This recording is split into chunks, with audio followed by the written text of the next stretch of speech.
காலங்காலமாக நம்ம என்ன சொல்கிறோம்னா, நான் இல்லாட்டி குடும்பம் என்னாகும்? ஆண்கள். உடனே மனைவி, நீங்கள் இருக்கட்டும், நீங்கள் எல்லையை காக்க, ஆனால் பெண்கள் நாங்கள் பிள்ளையை காக்க. நாங்கள் இல்லாட்டி என்னாகும்? ரொம்ப நன்றி. இவ்வளோ பெருவாரான கைதட்டு வரும்ன்றது தெரிஞ்சிருந்தா இந்த பாயிண்ட்டை நான் கடைசியிலே சொல்லியிருப்பேன். எல்லையை காக்க பிள்ளையை காக்கன்ற அங்கே ஒரு ஆள் இருக்கட்டும். அதனால என்னது இல்லை, நீங்கள் சொன்ன ஜோக்கில் மெய் மறந்து இருக்கிறாங்க சார். அவங்க உண்மையிலே அவ்வளோ தூரம் ரசிச்சிருக்கிறாங்க. அப்படிதானே?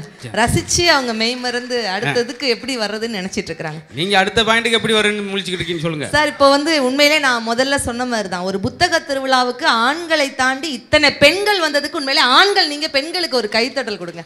உண்மையிலே எவ்வளோ சிரிச்ச முகமாக இருக்கிறாங்க பார்த்தீங்களா சார் பெண்கள். நாங்கள் அப்போ நாங்கள் சீரழிஞ்ச முகமாக இருக்கோம். எடுத்த உடனே நம்மளை விவாதிக்க இல்ல. உண்மையிலேயே பெண்களுக்கு நம்ம தமிழ்லயே எத்தனை பேர் இருக்கு தெரியுமா? ஒரு பெண்களுக்கு தான் அத்தனை பேர். பேதை, பெதும்பை, மங்கை, மடந்தை, அறிவை, தெரிவை, பேரிளம் பெண், இத்தனை பேர் இருக்கு சார். ஆண்களுக்கு என்ன பேர் இருக்கு சொல்லுங்க? ஆமா சார், இந்த இடத்துல கொஞ்சம் சிந்திக்கணும் சார். கண்டிப்பா சிந்திக்க வேண்டிய விஷயம். பேதை, பெதுமை, மங்கை, மடந்தை, அறிவு ஆண்களுக்கு இருக்கு. என்ன சார்? எங்க ஊரை பக்கம்லாம் சொல்லலாம், கிறுக்கு பைய, லூசு பைய, முட்டா பைய, தெண்டச்சோறு. எங்களுக்கு ஏதாவது ஒன்று பாசிட்டிவா இருக்கா சார்? எது எடுத்தாலும் அது மட்டும் இல்லை, பஸ்ஸிலோட பாருங்களேன், பெண்கள் உட்காந்துட்டு சீட்டு சைடில் வர்ணிச்சிருப்பாங்க. என்னன்னு? மங்கையர், பூவையர், வளைக்கரங்கள், பெண்டீர் எல்லாம் போட்டுப்பாங்க. ஆம்பளை ஆசையா நம்மளுக்கு என்ன பொழுது போட்டிருக்காங்க பார்க்குறேன், போட்டிருக்காங்க. திருடர்களை சாய்க்கிறதே, புகைப்பிடிக்காதீர்கள், செருப்புகள்தே அடிப்போம். என்னென்ன அப்படின்னு பார்த்தீங்களா? எங்களுக்கு என்னென்ன சொல்றேன்னா, பிறந்திருந்து இப்போ வரைக்கும் மேடம். கண்டிப்பா சார். உண்மையிலேயே இவ்வளவு பெண்கள்லாம் நாங்கெல்லாம் யார் தெரியுமா சார்? யாரு? நாங்கெல்லாம் கனவு கண்ணி சார் பெண்கள். நாங்க அப்போ நாங்கள் கடல் பட்டி அங்கே வருங்க மேடம். நீங்க தொடர்ந்து எங்களை ஏற்கனவே இலக்கியத்திலிருந்து எங்களை புகழ யாருமே இல்லை. இல்ல, நல்லா கேட்டுக்கோங்க சார். இத்தனை ஆண்கள் இருக்கிறீங்க, நீங்களே மனசாட்சியோட பதில் சொல்லுங்க சார். மனசாட்சியோட மனசை தொட்டு பதில் சொல்லுங்க. ஆண்கள் அங்க ஒரு ஆள் திரும்பி பார்க்குறேன், என்ன யாரும் சொல்றாங்க? ஏன்னா பூரா சென்ஸ்ன்னு சொல்லி பழகிட்டோம் சார். ஒரே ஒரு கேள்வி, மனசை தொட்டு நீங்க பதில் சொல்லுங்க. சொல்லுங்க மேடம். அது வயிறுங்க. எனக்கு கொஞ்சம் இறக்க மனசு மேடம். இது ஓவர் இறக்க மனசா இருக்கு சார். உண்மையிலேயே இத்தனை ஆண்கள் நீங்க மனசாட்சியோட பேசணும். ஒரு நாள் வீட்டுல ஒரு பொம்பளை இல்லாட்டி அந்த வீடு எப்படி இருக்கும்? எப்படி இருக்கும்? சூப்பரா இருக்குமா? சாப்பிடுற தட்டு விளக்காம இருக்கும். உடுத்தின அன்றாயிடு கூட 7 நாள் ஆனாலும் அதே இடத்துல இருக்கும். ஆனா ஒரு வீட்டையே கோவிலாக வச்சிருக்கணும்னா சத்தியமாக என்னுடைய பெண் குல தங்கங்கள் இருந்தாதான் சார் அந்த வீடே கோவிலா இருக்கும். சொன்னோன்னா பெண்கள் பத்திய மகிழ்ச்சி. ஆமா சார், நல்லா பேசுறப்ப நான் சரியா பேச மாட்டேன்னு நினைச்சேன். பத்தியாடி எப்படி பேசுறான்னு. வீடே கோயில் மாதிரி இருக்குமா? ஆமா சார். ஏன் வீட்டுல சொன்னேன், வீடை கோயில் மாதிரி வச்சுக்கிறேன்மா. 3 மணிக்கு வந்து பாக்குறேன், வாசல உண்டியில வச்சிருக்கா சார். கலெக்ஷன் ஆச்சா? அதுவும் சொல்லுது. ஏங்க கொரோனா டயத்துல ஏங்க இந்த வாசல்ல வேப்பலையும் மஞ்சளையும் வச்சா கொரோனா வராதாம்ல. அவ்வளவு ரிஸ்க் எடுக்காத. காலைல என்ன செஞ்ச? உப்புமா, அதை எடுத்து வாசல்ல வை. அந்த கொரோனா எங்க ஓடுதுன்னு மட்டும் பாரு. இந்த பெண்களுடைய சமையலை மட்டும் தயவு செய்து கிண்டல் பண்ணாதீங்க. உண்மையிலே கொரோனா லாக்டவுன்ல ஆண்களுக்கு கூட ரெஸ்ட் இருந்துச்சு.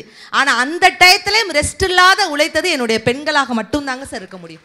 சமைக்கிறதை விட ஒரு கஷ்டமான ஒரு வேலை இருக்கு. என்ன வேலை தெரியுமா? உண்மையிலே சமைக்கிறவங்க கை தூக்குங்க. பூரா ஆன்லைன்ல ஆர்டர் பண்ணி சாப்பிட்டு இங்க வருங்க. சமைக்கிறது, ஒரு சாம்பார் வைப்பது எப்படி, ஒரு பாயசம் வைப்பது எப்படி யூடியூப்ல பார்த்தா அது ஒரு மனுஷத்தன்மை. சரி. ஒரு சுடுதண்ணி வைப்பது எப்படி யூடியூப்ல பார்க்க சார். ஏங்க அது வெயில வச்சு அது பாட்டு காய போகுது சார். நானும் அன்புடன் அன்னபாரதின்னு ஒரு யூடியூப் சேனல் வச்சிருக்கேன். ஆமா, 40 பேர் சப்ஸ்கிரைப் பண்ணிருக்காங்க. யாரான்னு பார்த்தா இவங்க ஊருக்காரங்களே. எப்படி சமைக்கிறதுன்னு என்கிட்ட கேட்டு. உண்மையிலே பிக் பாஸ் வீட்டில் கூட நான் சமைச்சிருக்கேன். எத்தனை பேர் பார்த்துருக்கீங்க? பார்க்கவே முடியாத சார். பாருங்க, இவ்வளோ ஃபேன்ஸ் இருக்காங்க சார். எனக்கு பேமெண்ட்டே எனக்கு வேண்டாம் சார். ஆமா, அப்படித்தான் இருக்க போகுது இன்னைக்கு. உண்மையிலே அவங்க நகைச்சுவைக்காக சொன்னா கூட யாரு எப்ப அவங்க வீட்டுக்கு எந்த டைம் வந்தாலும் உடனே டீ போட்டு கொடுப்பான். நன்றி நன்றி நன்றி. அப்பதான் ஜென்மத்துக்கு அவனு வரமாட்டான். டீயை குடிச்சு விக்குன்னு உதறி நுறையா கக்கி ஆம்புலன்ஸ் ஓகிட்டு இருப்பான். அந்த தெருவே கண்டுபிடிச்சிடும். ஏப்பா அன்னவாரி வீட்டில் எவனோ ஒருத்தன் டீ சாப்பிட்டுருப்பானோ எப்படின்னு சொல்றீங்க. இந்த ஆம்புலன்ஸ் போகுதுல, எதிர்த்தாப்புற ஆம்புலன்ஸ். அது என்னங்க, அது அவங்க அம்மா வீட்டில் சாப்பிட்டுவேன். 2 பேரும் அந்த இடத்துல போயிருக்காங்க. இப்படி நீங்க சொல்லி ஒரு வேளை எங்க வீட்டுக்கு வர மாட்டேங்க. அவன் டீ குளிச்சா கூட குளிச்சிருப்பாங்க. டீ குடிச்சு போயிட்டானு சார். சத்தியமா நாளா நல்லா சமைப்பேன் சார். என்ன பார்த்தா அப்படி தெரியுது இல்ல? உண்மையிலே சமைக்கிறதை விட ஒரு கஷ்டமான ஒரு வேலை என்னன்னு தெரியுமா? அதை நாங்க சாப்பிட்றதா. சாப்பிடாமையே ஆண்களுக்கு பெரிய தொப்பை வருது சார். ஏங்க உங்களுக்கு ஒரு சர்ப்ரைஸ், சாப்பிடுங்களே அப்படின்னா முழிப்பான். என்ன செக்கிங் நம்ம தான். இல்ல சார், நான் சொல்லியிருந்தேன் சார். பெண்கள் இப்ப சொன்ன உன்ன சும்மா எப்படி நச்சு நச்சு நச்சுன்னு கிளாப் வரும் பாருங்க. சமைக்கிறதை விட ஒரு கஷ்டமான ஒரு வேலை என்னன்னா, இன்னைக்கு என்ன சமையல் பண்ணலாம் அப்படின்னு முடிவு பண்றதுதாங்க கஷ்டமான வேலையா இருக்கு. பாத்தியா கிளாப்ஸ் வருது. எத்தனை ஐட்டம் தயார் பண்ணிட்டீங்க நீங்க? ஏனவுலே அந்த உப்புமா வந்து வைப்பீங்க. அதுலயும் பாத்தீங்கன்னா நம்ம தமிழ் கலாச்சாரம் என்னன்னா, சமைச்சு தலவாழை இலையில போடணும். ஆமா இலையில போடணும். அன்னைக்கெல்லாம் ரொம்ப பொங்கல் கிண்டி வீட்டுக்கார தலையில போட்டுரும். ஏன் என்னடி அப்படி? இதாங்க தலை பொங்கல். பாத்தீங்களா? சமைச்சு தட்டுல போட்டாங்க. சரி. இன்னைக்கு சமைச்சு நெட்ல போடுதுங்க. நான் இன்று ரசம் வைத்தேன் ஸ்டேட்டஸ் ஃபேஸ்புக்ல 7500 பேர் லைக் பண்றாங்க. வீட்டுக்காரர் உட்காந்துருக்காரு. ஏங்க எல்லாரும் லைக் போட்டிருக்காங்க, நீங்க ஒரு லைக் போட்டனா? அப்படியே பார்த்தேன். அவன் வந்து ரசத்தை பார்த்தவங்கடி, நான் தாண்டி ரசத்தை குடிச்சவன். குடிச்சிட்டு பார்த்தா 3 குளுக்க சேர்த்துட்டு ரேச பெருமூச்சு விட்டுக்கிட்டு இருக்கேன். நான் லைக் வர போடுவியா? பைக் எடுத்துட்டு போயிட வேண்டிய பரதேசின்னு எத்தனை பைக் வருது நானும் கோப்புறேன். ஏன்னா சமைச்சு அப்படி இருக்கணும் சார். இல்ல சார், சமையல்லாம் அது பெண்கள் தான் சார். மேடம் நீங்க சொல்லுங்க. ஆரஞ்சுக்கல நீங்க நல்லா சமைப்பீங்க அக்கா. நீங்க நல்லா உத்தரப்பிரதேசத்தில் வந்திருக்காங்க, அவங்களுக்கு லாங்குவேஜ் தெரியாது. அக்கா ஒரு இட்லி தட்டுல எத்தனை இட்லிக்கா ஊத்துவோம்? அவங்க வீட்டுக்காரர்கள் அவங்களுக்கு என்ன தெரியும்? 10 இட்லியா? ஏன்னா மீதி நாளை வந்து என்ன அடுப்புல ஊற்றி விடுவீங்க? 5 இட்லிங்கிறாங்க. குத்து மதிப்பு அடிக்கிறாங்க. இப்போ கொஞ்ச நேரம் கழிச்சு எங்க எத்தனை ஊற்றுவீங்களா? இங்கே ஊற்றி காட்டுக்கிட்டு இருக்கா? அப்படிலாம் இல்ல சார். பெண்கள் இங்க சிவகங்கையில நல்லா சமைப்பாங்க சார். என்ன சென்னை சிட்டி நினைச்சீங்களா? அந்த இட்லி ஊத்தும் போது ஒரு சத்தம் வரும். ஆமா, எந்த ஆண்களாவது நோட் பண்ணிருக்கீங்களா? ஆமா, வேற வேலை இல்லை அவருக்கு. ஆபீஸ் போறா. இப்போது இட்லியோட சத்தத்தை நான் நோட் செய்ய போகிறேன். யாராவது உட்காருவாங்க சார். நோட் செஞ்சாதான் நீங்க சொல்றீங்களா தினம் தினம் மகிழ்ச்சி. அதுக்கு தான் நான் உசுரை கொடுத்து பேசிட்டு இருக்கிறேன். இப்ப உசுரை கொடுத்தா எப்படி பேச முடியும்? இட்லி எடுத்து ஊத்துறீங்க, ஒரு சத்தம் வரும். ஆமா, ரொம்ப தெரியுமா? என்ன சிலிண்டர் பிடிங்கி விட்டு போயிட்டாங்களா? இட்லி ஊத்தும் போது சிலிண்டர் பிடிங்க எப்படிங்க இட்லி ஊத்து? அது ஒரு இசை சத்தம். ஓஹோ. இட்லி விடுங்க. இட்லி எல்லாம் பூரா பெயிலாகி போயிட்டீங்க. தோசைக்கு ஊத்துறீங்க. ஆமா, தோசைக்கு ஒரு நிமிஷம். நகைச்சு சொல்லும்போது அவர்கள் சிரிக்க வேண்டும். நீங்க இந்த தோசை ஊத்துறோம் அப்படின்னா நாங்கள் வேலையை போய் உட்காந்துருக்கோமா? அவங்க சிரிக்கணுமா? நான் எப்போ சிரிச்சிருக்கேனா? இல்ல சார். இப்ப சிரிச்சீங்க சார். பார்த்தாங்க அவங்க. யாரும் சிரிக்க மாட்டாங்க நம்ம ஜோக்கு. நம்மளே சிரிச்சுக்கிறோம். அப்படி தோசை ஊத்துறீங்க. நகைச்சுவையை முதல்ல நம்ம ரசிக்கணும் சார். தோசை ஊத்துறீங்க, அப்படி ஊத்தி போடும்போது ஒரு சத்தம் வரும். ஊத்தி போடும்போது இல்ல, திருப்பி போடும்போது. நகைச்சுவையில எவ்வளவு குழப்பம் சார். திருப்பி போடும்போது ஊத்திட்டு திருப்பி போடும்போது என்ன சத்தம்? என்ன தோசை விட்டு கிணத்துல விழுந்துட்டாங்களா? ஏங்க இம்புட்டு கூணு 10 கிராம் தோசை சார். என்ன சார் ஆகும்? எப்படி ஊத்துவோம்?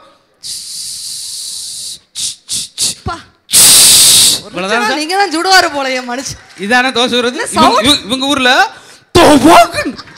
தோசை கூட ஃபேமிலியோட விழுந்திருக்காங்க கிணத்துல.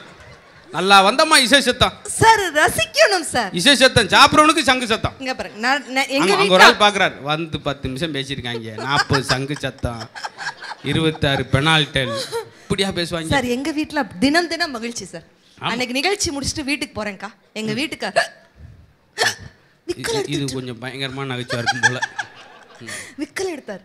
விக்கல் எடுத்தா நீங்க என்ன பண்ணுவீங்க சார்? ஆமா, நிறுத்துவோம். நிறுத்துவீங்க. தண்ணி குடிப்பீங்கல்ல? ஆமா. நான் சொன்ன நீங்க எப்படிங்க கூப்பிடுவீங்க உங்க வீட்டுக்காரர? பெண்கள்லாம் போன்ல தான் இங்க இருக்காங்கல்ல. இப்ப அவர் வீட்ல இருக்காரு. இல்லக்கா, உங்க வீட்டுக்காரங்க எப்படி கூப்பிடுவீங்க? அத்தானா, மாமாவா, ஏங்க? தரமாக தேஹா பண்ண போறாங்க. பஞ்சாப்ல இருந்து வந்திருக்காங்க. மாமான்னு கூப்பிடுவாங்க. நானும் அப்படிதான்க்கா. எங்க வீட்டுக்கார கூப்பிட்டேன். மாமா விக்கல் எடுக்கிறீங்க, தண்ணி குடிங்க மாமா. அப்படி குடிக்க மாட்டேன்டின்ட்டாரு. ஐயோ தண்ணி குடிங்க மாமா. குடிக்க மாட்டேன்டின்ட்டாரு. பயங்கரமான காமெடியா இருக்கும் போலயே. மாமா தண்ணி குடிங்க. குடிக்க மாட்டேன்டி தங்க. ஏன் மாமா தண்ணி குடிக்க மாட்டீங்கன்னு என் வீட்டுக்காரர் என்ன சொன்னார் தெரியுமா? ஒருவேளை நான் தண்ணி குடிச்சா எனக்குள்ள இருக்க நீ மூழ்கிருவலடி தங்கம். சரி, எல்லாம் கிளம்புவோமா? எல்லாம் கிளம்புவோம் சார். ஏன்னா நீ இதுக்கு மேல என்ன சார் ஒரு அளவு நம்ம சார் பேச்சு. பாசம் சார். அவர் இருப்பார் 120 அவர் போய் தண்ணிக்குள் நீஞ்சிராராம். என்ன சார் நடைமுறை? அதே போல நான் ஒண்ணு கேட்கிறேன் சார். சொல்லுங்க சார். நானும் சின்ன பிள்ளை இருந்து கிராமத்துல ஒரு பாட்டு போடுறோம். கல்யாணத்தன்னைக்கு என்ன பாட்டு போடுறோம்? மணமகளே மணமகளே வா வா. பின்னாடி அவன் செம்பராடி மாதிரி போறான் சார். அவனுக்கு ஒத்த பாட்டு போட்டான் சார் காலங்காலமா. அவனுக்கு ஒரு மணமகனேண்டா சந்தோஷப்படல. மணமகனோட போட தேவையில்ல. சரி. மடப்பயலே வா. அது மாதிரி சந்தோஷம். அம்மதான் சார். இதுக்கு தான் சார் ரசிக்கிறாங்க. அதுவும் போக வீட்டுக்கு வந்தோன்னே பொண்ணை மட்டும் வலது காலை எடுத்து வச்சு வா. ஆமா. ஏன் எங்களுக்கெல்லாம் காலை இல்லையா? எனக்குலாம் ஒண்ணுமே சொல்ல. நான் விடுவேனா? போன் கால் எடுத்துட்டு அலோன்ட்டு போயிட்டேன். எதற்காக அப்படி சொல்றோம்? குடும்பத்துக்காக வேர்வை சிந்தி உழைக்கிறோம் சார் பெண்கள். அப்ப நாங்க மூக்கு சிந்தியா உழைக்கிறாங்க. ஆமா, ரொம்ப எங்களை சாடிக்கிட்டே இருக்குமா சார். ஒரு ஏற்கனவே அண்ணன் அங்க ஒரு பரிதாபமா உட்கார்ந்திருக்காரு. ஒரு காலத்துல ஆண்கள் தான் எல்லா வேலையும் செஞ்சாங்க. இன்னைக்கு நீங்க ஆட்டோ ஓட்டினா நாங்களும் ஆட்டோ ஓட்டுவோம். நீங்க ட்ரெயின் ஓட்டினா நாங்களும் ட்ரெயின் ஓட்டுவோம். நீங்க ஃப்ளைட் ஓட்டினா அக்கா நீங்க ஃப்ளைட் ஓட்டுவீங்கல்ல ஆரஞ்சு அக்கா? அவங்களா ஓடி நான் வாழ்க்கை ஓட்டுறதே பெரும்பாடா இருக்கு. ஃப்ளைட்டை போய் நான் எங்க எடுத்து எங்க மோதிடுவேன் தென்னை மரத்துல உன் பேச்சை கேட்டு. ஓட்டுவாங்க சார். இன்னைக்கு பெண்கள் வந்து ஒரு காலத்துல அடுப்பங்கரையே கதின்ட்டு கிடந்தாங்க. இன்னைக்கு அடுப்பங்கரையில இருந்து ஆகாயத்துல விமானம் ஓட்டுற வரைக்கும் என்னுடைய பெண்கள் சாதிச்சிட்டு இருக்காங்கன்னா, சென்னையில முதல்ல மெட்ரோ ட்ரெயினை இயக்குனது எந்த ஆண் கொம்பனும் இல்ல, பிரீத்திங்கிற ஒரு பெண்மணி இயக்கி சாதனை படுத்திருக்கிறோம் அப்படின்னா நாங்க நினைச்சா சிகரத்தை கூட தொட முடியும் சார். உண்மையிலே இந்த இடத்துல ரொம்ப வழிபடணும், நன்றி சொல்லணும். எல்லா இடத்துல குறை சொல்ல முடியாது. உண்மையிலே பெண்கள் நினைத்தால் சிகரத்தை கூட தொட முடியும் நிச்சயம். ஆனா நாங்க ஆண்கள் நினைச்சா நீங்க வச்ச ரசத்தை கூட தொட முடியலையே. பாத்தீங்களா சார்? சார் உண்மையிலேயே ஒருத்தனை பாம்பு அடிச்சுச்சா, கருணாகம் கடிச்சு நுறையா தள்ளி 5 மணிக்கு பேப்பர் படிச்சுட்டு உட்காந்துருக்கேன். என்னன்னு கருணாகம் கடிச்சிச்சு நுறையா தள்ளினீங்க அப்படின்னா, என்னன்னு விஷத்தோட உங்களுக்கு பழக்கம் இருக்கா? மனையோட ரசத்தோட பழக்கம் இருக்கு. அதை இது முடிவு பண்ணிருந்த தம்பி சார். நீங்கள் பெண்களுடைய சமையல் அதிகமாக சாடுகிறீர்கள். ஏன்னா இதுக்கெல்லாம் சிரிக்கிறாங்கன்னு நினைச்சிருச்சேன். வேற இல்ல, கவிஞர் கண்ணதாசன் அழகா சொல்வாரு, சமையலுக்கும் மையலுக்கும் ஓர் எழுத்து பேதம். வாட்ஸ்அப்ல சொல்லியிருக்கிறாரு சார். சமையலுக்கும் மையலுக்கும் ஓர் எழுத்து பேதம், சமையலிலே மையல் இருந்தால் மணக்குமடி சாதம் இருப்பாருங்க. அப்படி புரிச்சு ஏன்னா இது நாங்க கைதிட்டல, எங்களுக்குலாம் வாட்ஸ்அப்ல வரல. வாட்ஸ்அப்ல எல்லாம் படிக்கிறது தான் சார். அப்படி புருஷன் நல்லா இருக்கணுக்காக அப்படி மணக்க சமைச்சு கொடுக்குறோம் சார். இட்லி மாதிரி பொத்தி வச்சு பாதுகாக்கிறோம் சார் பெண்கள். காலையில புரோட்டா மாதிரி போட்டு எடுக்கிறீங்களே. உண்மையிலே இந்த அவங்க சாம்பார் வச்சு அப்படி மணக்கும் சார். ஆமா சார். ரொம்ப நாள் நான் கேட்டே விட்டேன், என்னங்க உங்க வீட்டுல மட்டும் சாம்பார் இப்படி மணக்குது, என்ன செய்றீங்க அப்படின்னா, சாம்பார் வச்சு முடிச்சுட்டு ஒரு ஸ்ப்ரே அடிச்சு விடுது எப்படி. ஆனா உண்மையிலே இதெல்லாம் எப்படிப்பட்ட பேச்சாளர்னு சொல்லுங்க சார். உண்மையிலே சார், நம்ம ஏதோ லேசாக நினைக்கிறோம். இப்போ ஜல்லிக்கட்டில் கூட பார்த்தீங்க, அவங்க தான் முதல் பெண் வரணும்னு சொன்னாங்க. நன்றி. ஆனால் உண்மையிலேயே பேசாத மேடை கிடையாது சார். தூக்கு மேடையோட பேசியிருக்காங்கன்னா நம்ம ஆச்சரியப்படுறோம். தூக்கு மேலே உங்ககிட்ட இருக்க போய் சொல்லியிருக்காங்க, அவன் உன் ஜவுக்க கெடுத்தாம சாகவே போகிறேன்னு இருக்கேன். ஆனால் இதெல்லாம் நகைச்சுக்கா சொன்னால் கூட எனக்கு தெரிஞ்சு இது வரைக்கும் ஒன்று கரெக்டாக சொல்லுங்கள் சார், 28 நாடுகள் நன்றி தேங்க்யூ போகலாம் நினைக்கிறாங்க. ஒருவேளும் கூப்பிடலைன்றனால நீங்க புத்தக திருவிழா கூப்பிட்டதுல எனக்கு ஒரு பெரிய சந்தோஷம். நம்பிராதீங்க, பாஸ்போர்ட் வாங்கி பாருங்கயா.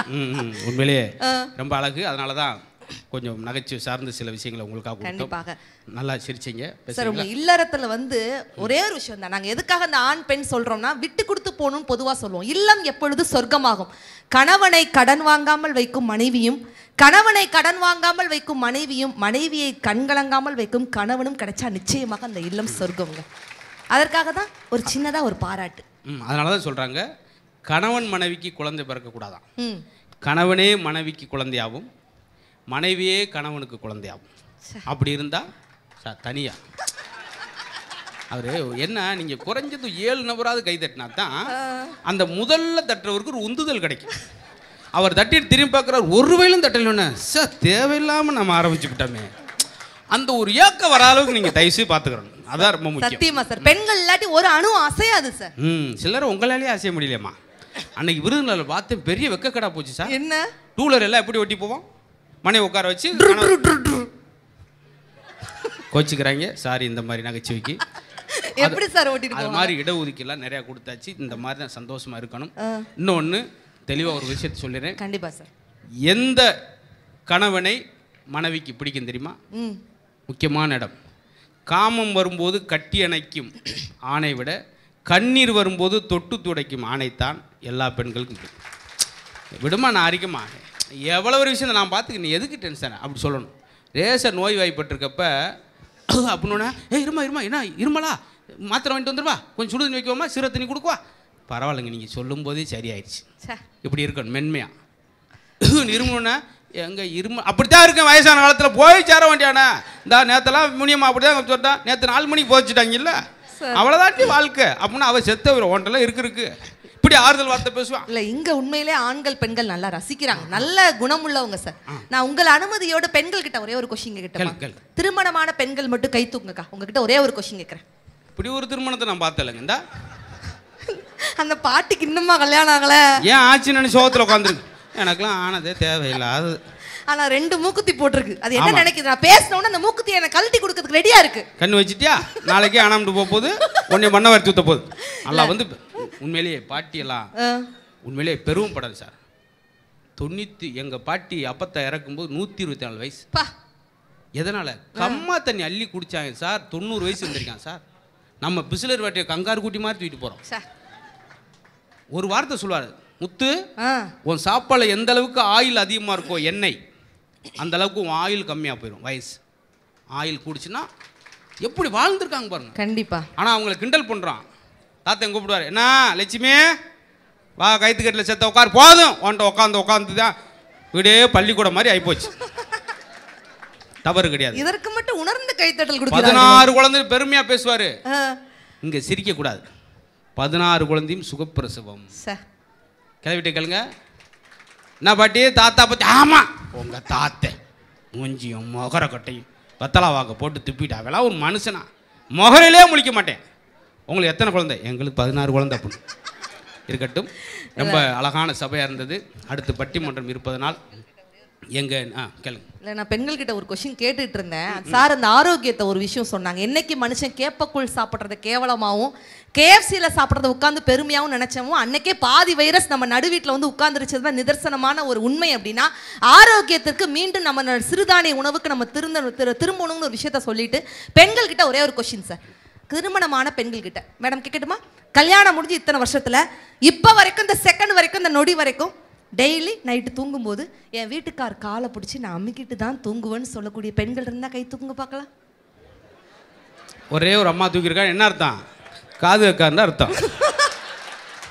எல்லாம் தூக்கியிருப்பாங்களா? அவங்க கிடைக்கா அப்படி என்னன்னே தெரியல. எல்லாம் பெண்ணுன்னு பார்த்துட்டு தூக்கிருச்சு. யாருமே தூக்கல சார். ஏமா காலை முக்க? ஆமா, முக்கால்வாசி பேர் கழுத்த முகருக்கு ரெடியா இருக்காங்க. நேற்று 3 மணிக்கு போனடி லட்சுமி குபேர்னு எந்திரிச்சிட்டான் கிழவன்.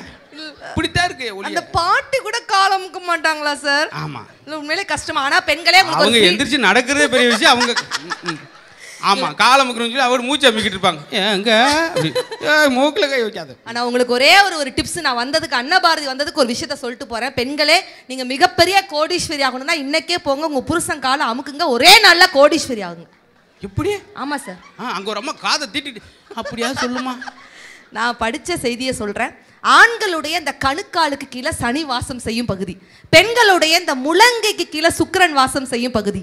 சுக்கிரனோட அழுத்தம் சனியில் படும்பொழுது அந்த வீட்டில் செல்வ கடாட்சியம் பெருகும். அதனால தான் திருமாலோட கால்களை லட்சுமி தேவி அமுக்குனதாக வரலாறே இருக்குன்னா, நீங்க மிகப்பெரிய கோடீஸ்வரி ஆகணும்னா இன்னைக்கே போங்க, உங்க புருஷன் கால பச்சக்கு பச்சக்கு பச்சக்கு பச்சக்குன்னு அமுக்குங்க, ஒரே நல்ல கோடீஸ்வரி ஆகுங்க. சற்று திருத்தம்.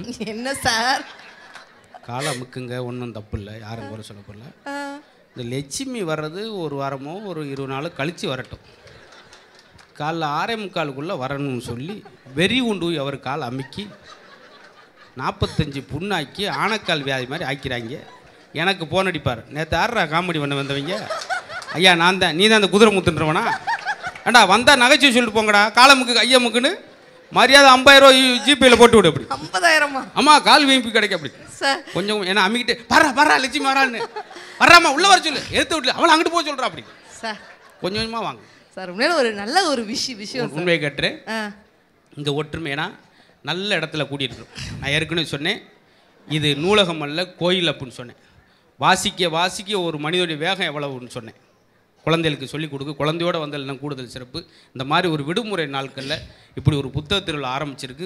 மிக அறிவு சார்ந்த ஒரு விஷயம். இந்த அறிவு சார்ந்த விஷயம் எப்பயும் சிவகங்கை மாவட்டத்தில் இப்போ 3ஆம் ஆண்டு 30 ஆண்டு 300 ஆண்டாக விரிவாகும் போது அறிவும் விசாலமாகும் என்பதா உண்மை. அதனால் நிறைவா ஆண்கள்கிட்ட ஒரு கேள்வி கேளுங்க சார். கேளுங்க கண்டிப்பாக. இதே என்னுடைய மனைவி தான், எனக்கு 7 ஜென்மத்துக்கு மனைவியாக வரணும்னு ஆசைப்பட்றேன் அப்படின்னு சொல்கிற ஒரு ஆண் கை தூக்குங்க. நாங்கள் எங்கள் நிகழ்ச்சியை முடிக்க போகிறோம். யாராவது கை தூக்குனா இப்போவுமே மதுரை முத்து சார் தங்கள் கையில் கேட்குற தங்க காப்பை படார் என்று கழட்டி கொடுப்பார். ஆனால் கை தூக்கியிருக்கீங்க. ஆமாம் சார். எத்தனை பேர் தூக்கி? எல்லாம் ஒரு 15 பேர் தூக்கியிருக்காங்க. ஆமாம் சார். கை தூக்கிருங்க, அவங்க முகத்தை பார்க்கணுமே. இதே மனைவி இந்த ஒரு ஜென்மமே எதுக்குன்னு இருக்கீங்க? கும்முன்னு கும்பிட்டு காட்டா கூறு கட்டவளை எந்த கேள்வி கேட்குற? கை தூக்கிருக்கு, முகம் புறம் பார்க்கணுமே. ஆனா அந்த 15 பேர் கை தூக்குனாங்கல்ல, அதுல ஒரு 10 பேரை கவனிச்சியா? அவங்க தூக்கல, பக்கத்துல சம்சார் தூக்கு பல்ல கழிச்சுக்கிட்டு இருப்பான். காலிப்பல பூரா ரிமோட் பூரா அங்க இருக்கு சார். அப்படியே ஸ்டாப் பண்ணிட்டு பெண்கள்கிட்ட கேளுங்க. இப்ப பாருங்க சார், பெண்கள் கிட்ட நீங்க கேளுங்க சார். அத்தனை செல்ல என்னுடைய கணவர் தான் எல்லா ஜென்மத்துக்கும் எனக்கு கணவராக வரேன்னு சொல்லி நான் போகாத கோயிலில் கும்பிடாத நேர்த்தி கடனில் 10 மாசத்து தங்கம் இதே கணவர் தான் எனக்கு வேணும்னு சொல்கிற தாய்க்குழுங்க கை தூக்குங்க. பாத்தீங்களா சார், அதுதான் சார் பெண்கள். ஆனால் பரவாயில்ல, நீங்கள் சிரிச்ச மணிக்கு தூக்கிருக்கீங்க. அவங்க எப்படி தூக்குனாங்க? சிரிச்ச மணிக்கு தூக்கிருங்க. என்ன அர்த்தம்? என்ன அர்த்தம்? இப்படி ஒரு கிறுக்கு போய் அவனுக்கு சிக்கவே மாட்டான் சார். தோசை வாங்க மாவு வாங்கிட்டு வாடா குடுன்னு ஓடிவான் சார். சைக்கிள் எடுத்துட்டு எவன் ஓடி அந்த காலத்தில்? அது ஒன்று மாவாட்டின நைஸாக நெய் மாதிரி சார் இருக்கட்டும். மாவுமா? ஆமாம், புத்தக திருவிழா ஏறக்குறைய ஒரு குடும்ப திருவிழா மாதிரி நடந்திருக்கு. மிக மிக நன்றி எங்களை அழைத்தமைக்காக. நிரம்ப நீங்கள் மகிழ்ச்சியாக இருங்க. அதே நான் ஏற்கனவே சொன்னேன், கடந்த காலம் என்பது உடைந்த பானை, வருங்காலம் என்பது மதில் மேல் பூனை, நிகழ்காலம் என்பதான் கையில் உள்ள வேனை, நிகழ்காலம் என்பதான் கையில் உள்ள வீணை என்பதை சொல்லி தினந்தோறும் மகிழ்ச்சியாக இருங்க, சந்தோஷமாக இருங்க. உங்கள் நோய் நொடியை குறைக்கக்கூடிய மிகப்பெரிய கருவி நீங்கள் மகிழ்ச்சியாக இருந்தால் மட்டுமே என்று சொல்லி இந்த அருமையான புத்தக திருவிழா இன்னும் விசாலமாகணும். இதை ஏறெடுத்து நடத்துகிற அத்தனை கல்வியாளருக்கும் பெருமக்களுக்கும் பெரிய ஒரு நன்றியை சொல்லி அன்னபாரதி ஒரு வார்த்தை நிறைவு செய்றீங்களா? பொதுவாக டாக்டர்கிட்ட போனால் உப்பை குறைங்கன்னு சொல்லுவாங்க. ஆனால் உண்மையிலே நம்ம குறைக்க வேண்டிய உப்பு, ஆண்கள் நீங்கள் எல்லாம் குறைக்க வேண்டிய உப்பு படபடப்பு. பொண்டாட்டி ஃபோன் வந்தோன்னா அந்த பொய்யை சொல்லவா அப்படின்னு டென்ஷன் ஆவீங்க. ஆண்கள் நீங்கள் எல்லாம் குறைக்க வேண்டிய உப்பு படபடப்பு. பெண்கள் நம்மலாம் குறைக்க வேண்டிய உப்பு நச்சரிப்பு. பட்டை வாங்கி கொடு, நட்டை வாங்கி கொடு, துட்டை வாங்கி கொடு. கல்யாணம் முடிஞ்ச புதுசில் ஆண்களுக்கு மண்டை நிறைய முடி இருக்கும். இப்போ வெறும் மண்டை மட்டும் தான் இருக்குன்னா என்ன அர்த்தம்? பூரா நீங்கள் பிடுங்கிருக்கீங்கன்னு அர்த்தம். பெண்கள் குறைக்க வேண்டிய உப்பு நச்சரிப்பு, வயதானவர்கள் குறைக்க வேண்டிய உப்பு தொணதொணப்பு, வக்கீல்கள் குறைக்க வேண்டிய உப்பு ஒத்தி வைப்பு. ஆனால் என்றைக்குமே நம்ம குறைக்காத ஒரே ஒரு உப்பு சிரிப்பு. அதுதான் வாழ்க்கைக்கு மிகச் சிறப்புன்னு சொல்லிட்டு நல்லா சிரியுங்கள், ரசியுங்கள். நன்றி நன்றி. அடுத்து நல்ல கல்வியாளர்கள், படித்தவர்கள் இந்த மேடை அலங்கரிக்க போகிறாங்க. அவங்க பட்டிமன்றத்தையும் நீங்கள் கேட்டு ரசித்தால் போகும்போது ஒரு அறிவை தேக்கி வைத்து செல்கிற உணர்வு உங்களுக்கு ஏற்படும். நன்றி நன்றி, வணக்கம். நன்றி நன்றி. இந்த தகவல் உங்களுக்கு பிடிச்சிருந்தா லைக் பண்ணுங்க, உங்க ஃப்ரெண்ட்ஸுக்கு ஷேர் பண்ணுங்க, மறக்காம எங்க சேனலுக்கு சப்ஸ்கிரைப் பண்ணுங்க.